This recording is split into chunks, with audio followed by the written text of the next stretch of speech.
English में एक कहावत है जिसे हिंदी में या फिर हिंदुस्तानी में कुछ ऐसा कहा जाता है कि यदि आप किसी चीज़ को पूरे दिल से चाहोगे तो पूरी कायनात मिल करके उस चीज़ को आपको दिलाने में लग जाती है, जुट जाती है। उत्तर प्रदेश में भी कुछ ऐसा ही हुआ सा लगता है। उत्तर प्रदेश के सीएम योगी आदित्यनाथ पूरे दिल से, पूरे मन से, तत्परता के साथ में उत्तर प्रदेश को भयमुक्त, आतंक मुक्त बनाने की कोशिश में जुटे हुए थे।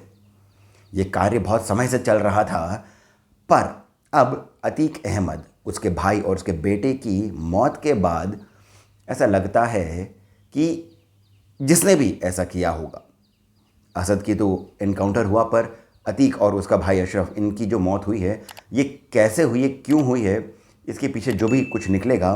पर एक बात स्पष्ट है कि ये जो कहावत है ये यहाँ पर सत्य हुई है, क्योंकि केवल सीएम आदित्यनाथ ही नहीं, यूपी की जनता भी ये चाह रही थी कि ऐसे आतंकियों का अंत जल्द से जल्द हो जाए।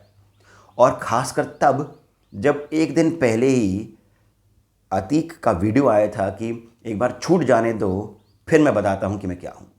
जब इस तरह की बातें कही गईं, जब आपके ऊपर 100 से भी अधिक केसेस चल रहे हैं, आप बाहर आएंगे इसकी कोई उम्मीद नहीं है, पर फिर भी जब इस तरह की बातें कही जा रही हैं तो पता चलता है कि इन लोगों के खुद के इरादे कितने मजबूत होंगे कि ये आतंकी होकर के भी, गुंडे होकर के भी, सज़ा याफ्ता होकर के भी, सज़ा मिल चुकी है, पर फिर भी इनके इरादे इतने मजबूत हैं कि धमकी दे रहे हैं। जिन लोगों ने बेटे का एनकाउंटर किया उन लोगों को धमकी दे रहे हैं। और तभी आप एक चीज़ देखेंगे कि जब एक पॉइंट ब्लैंक से शूट कर दिया गया है अतीक अहमद और उसका भाई, उसके बाद से पॉलिटिकल एरिना में दो फाड़ हो गए हैं, अर्थात दो एक्सट्रीमली डिफरेंट ओपिनियंस आने शुरू हो गए हैं। एक तरफ ये बोलना शुरू हो गया है कि ये यूपी की लॉलेसनेस बताता है, एक तरफ ये आना शुरू हो गया है कि कहीं ना कहीं पुलिस भी इसमें शामिल है, वरना फिर कैसे कोई तीन लोग, तीन, एक नहीं, तीन लोग मीडिया का आईडी लेकर के वहाँ पर आ जाएंगे और मीडिया कर्मी बन करके वो पॉइंट ब्लैंक से शूट आउट भी कर लेंगे। फिर ये भी आ रहा है कि इसमें कुछ नारे लगाए गए, उस बारे में हम थोड़ी देर में बात करेंगे। पर इस पूरे मामले में योगी आदित्यनाथ पर उंगली उठ रही है। ये वो लोग हैं जो राणा के नाम से जाने जाते हैं, राणा अयूब, मोहम्मद ज़ुबैर, या फिर उत्तर प्रदेश के ही कुछ पॉलिटिशियंस। इसी में ही अखिलेश यादव का भी एक ट्वीट आया है, स्वरा भास्कर का भी ट्वीट आया है, कांग्रेस के कुछ लोगों का आना शुरू हो गया है, और आज आप देखेंगे तो ये तो और बढ़ता ही रहेगा।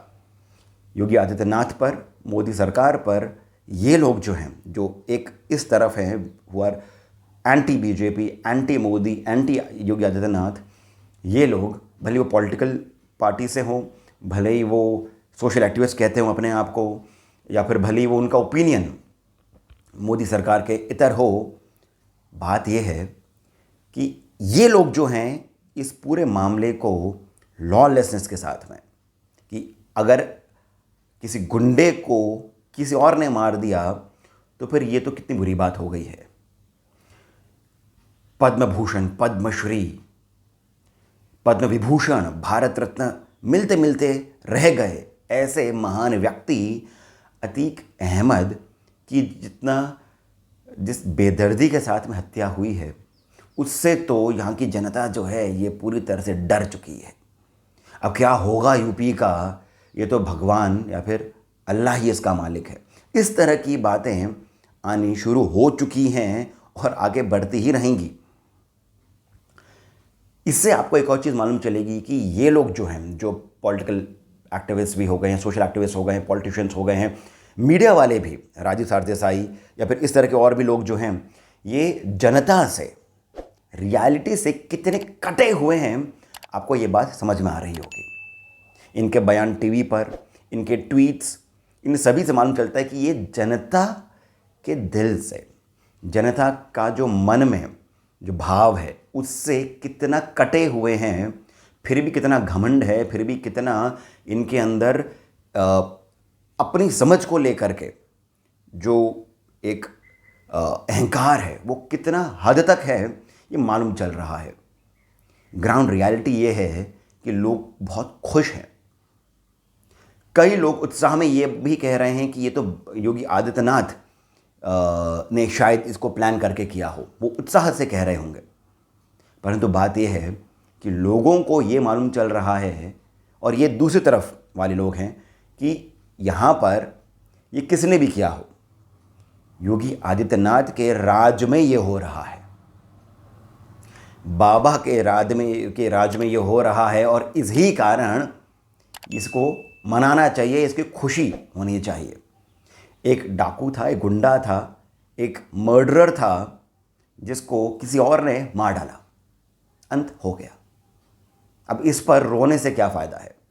परंतु वो लोग रो रहे हैं, वो लोग अब इस बात को पूरी तरीके से पॉलिटिकल बना रहे हैं जिन लोगों को या तो उसके मरने से फ़ायदा हुआ या फिर नुकसान हुआ है।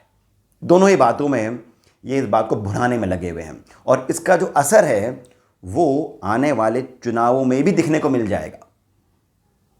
कांग्रेस इस बात को बोलना चाहेगी कि ये देखिए कि उत्तर प्रदेश में किस तरह का रूल है इन लोगों का, तो फिर कर्नाटक में क्या होगा या फिर बाकी जगहों पर क्या होगा।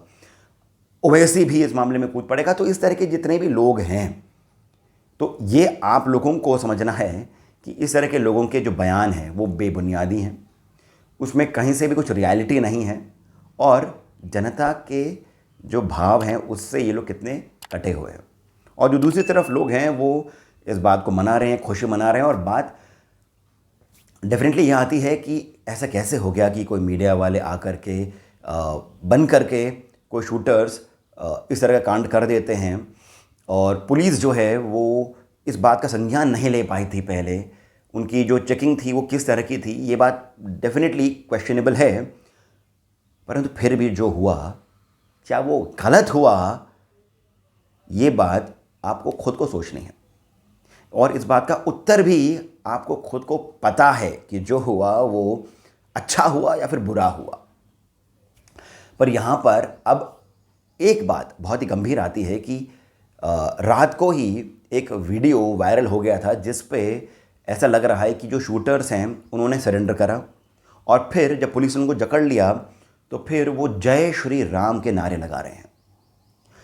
ये वीडियो फेक है, ऐसा जो जानकार हैं, जो फेक न्यूज़ को जो बाहर निकाल कर लेकर आते हैं, वो ये कह रहे हैं कि ये वीडियो फेक है। परंतु फिर भी ये वीडियो वायरल हो रहा है, चल रहा है, और इसके ऊपर भी पॉलिटिकल रोटी सेकी जा रही है। इस बात से आप सावधान रहें कि इस तरह के फेक वीडियोस को आप सर्कुलेट भी नहीं करें, और इन पर कुछ टिप्पणी भी नहीं करें। यदि आपके पास आते हैं तो जिसने भेजा है आप उसे सतर्क करें, क्योंकि यूपी में सेक्शन 144 लग गया है। कई सारे मामले उठ रहे हैं, कि कई सारी बातें उठ रही हैं कि इसको आईएसआई ने किया है, क्योंकि लिंक निकल के आ रहा था। इसको जिन लोगों को भय था कि उन लोगों के नाम बाहर आ जाएगा, उन लोगों ने शायद किया होगा। इसके मरने पर जिनको फ़ायदा होगा वो कौन कौन लोग हैं, उन लोगों के भी नाम आ सकते हैं बाहर। ऐसे में जब जय श्री राम का नारा वाला वीडियो आ रहा है तो इन सब बातों को हटा करके ध्यान ये बताया जा रहा है, इस पर लगाया जा रहा है कि ये हिंदू मिलिटेंसी है, ये हिंदू आतंकवाद है। उत्तर प्रदेश में फिर भारत में देखिए किस तरह से मुसलमानों पर आतंक हो रहा है। इस तरह की बातें आ रही हैं, इस तरह की बातों को करने के लिए इस तरह के वीडियोस बनाए जा रहे हैं। बात यह है कि ये लोग प्रोफेशनल शूटर्स थे। करीब 15 राउंड फायरिंग हो गई है, यानी 2 गोलियों में तो अतीक और उसका भाई अशरफ दोनों के दोनों मारे गए थे, दोनों गिर गए थे। पर फिर भी ये इंश्योर करने के लिए कि ये मर गए हैं, 15 राउंड फायरिंग हुई है। एएनआई के ही एक एएनआई जो न्यूज़ एजेंसी है, उस एएनआई के ही एक रिपोर्टर को भी गोली लगी है। तो बात यह है कि ये लोग प्रोफेशनल हैं, ये लोग इसी इरादे से आए थे, क्योंकि मारने के बाद इन्होंने सरेंडर कर दिया। ये इसी इरादे से आए थे कि इसे मारना है, इन्हें पता था कि क्या होने वाला है आगे। और इन सब के अंदर जय श्री राम के नारों वाली बात जो है ये फेक है। इसके ऊपर आप कहीं से भी कोई टिप्पणी नहीं करें, क्योंकि ये फिर से देश को तोड़ने की बात, फिर से हिंदू मिलिटेंसी की बात, दंगे भड़काने की बात इन सब वीडियोस के थ्रू करी जाती है। ले देकर के बात एक आती है कि न्याय का, जस्टिस का अपना अलग ही तरीका होता है सर्व करने का। न्याय का अपना ही अलग तरीका होता है दंड देने का, और शायद ये ऐसा ही कुछ हुआ है। इस बारे में आपके क्या विचार हैं, आपकी क्या प्रतिक्रिया है? आपको क्या लगता है कि जो हुआ है इसमें क्या कुछ रहा होगा? क्योंकि इन्वेस्टिगेशन तो अभी चल रही है, अभी किसी को कुछ भी क्लैरिटी नहीं है, परंतु न्याय हुआ है कि नहीं, ये बात आप मुझे कमेंट सेक्शन में अवश्य बताएं। अब इसी के साथ मुझे यानी सिद्धार्थ को आप जाने की अनुमति दीजिए। जय श्री राम।